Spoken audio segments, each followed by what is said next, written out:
My name's Ryan Thompson. I'm 21 years old and I live in Memphis, Tennessee.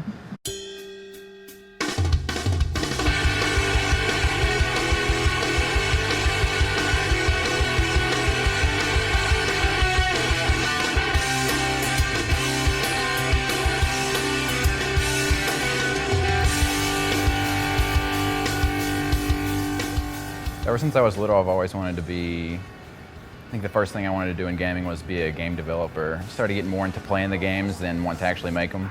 And we started playing competitively, and from there, I started getting a little more devoted into making websites and things for the games. I got into wanting to do video for the games. I'd make my own little videos for all kinds of little gameplay things. My parents, I mean, I had good grades, so they weren't the kind that were like, oh, they rot your brain. They didn't have any problem with pretty much anything I was doing, and video games is what I chose to do.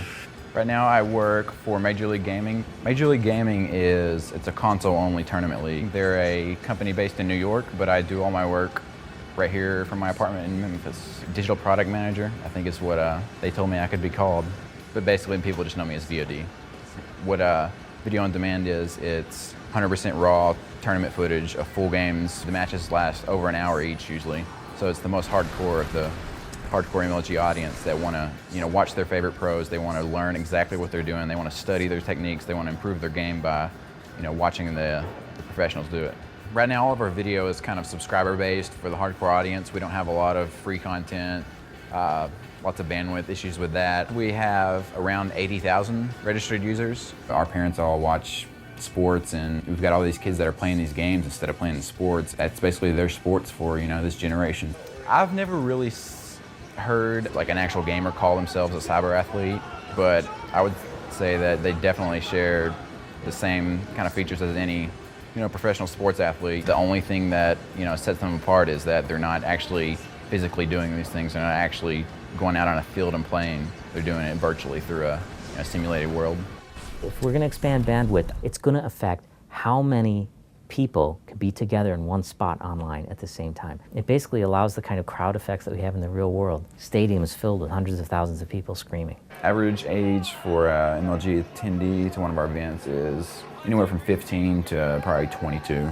And our youngest signed pro is actually 6 years old. So the draw for the average player that knows he's coming is just to play with the best in the world and to have this big LAN atmosphere that, you're just with people that share the same passion. To train for tournaments, we just play a lot. Make sure you're all online at the same time, set up scheduled practices, find a team to, practice for that week's game. When playing a competitive game online, probably the most important thing is ping, and that's basically the time it takes for you to send a packet to the server or whoever's hosting the game, and it to get back to you. You're basically faster than the other players if your ping is better.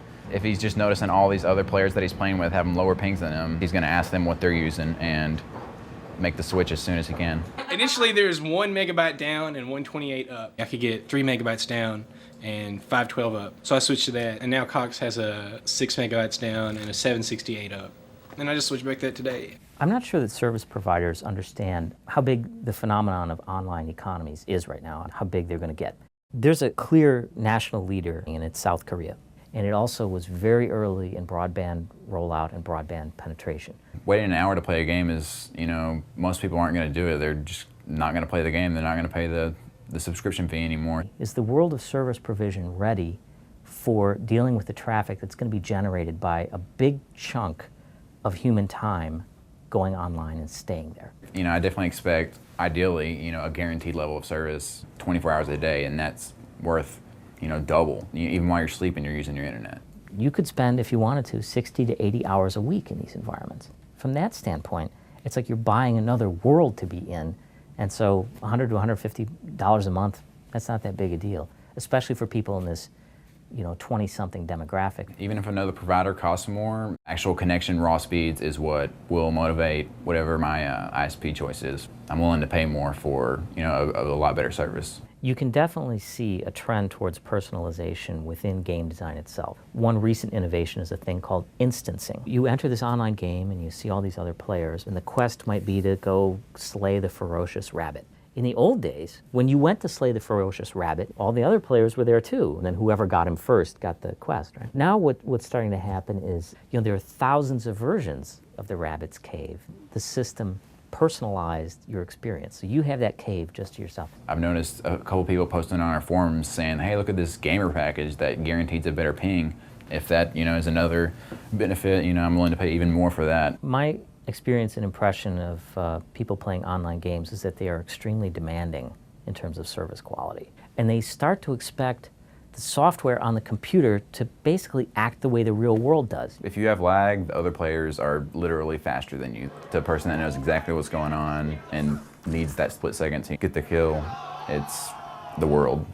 There's going to be incredible demand for them to expand the amount of bandwidth that's out there and make it really be high quality. And that the companies that do that, I think, are going to be in an advantageous position. I would say 90% of my work requires me to be online. There's several things I do every day no matter what, which is just kind of keep in touch with the gaming world, make sure the video on demand services, make sure we're not going over bandwidth, make sure the users aren't having any problems, help having all the technical support. There's just a new calendar system that came out, it's called 30 Boxes. We find things like that on the internet to kind of help us, stay organized together. Through things like instant messaging, being able to just call them up on my cell phone, send files over the internet, I'm able to do pretty much everything I would be able to do in the office from pretty much anywhere that has the internet connection. Well, if my internet's out, basically my functionality goes to almost zero. I'm willing to pay more for a lot better service.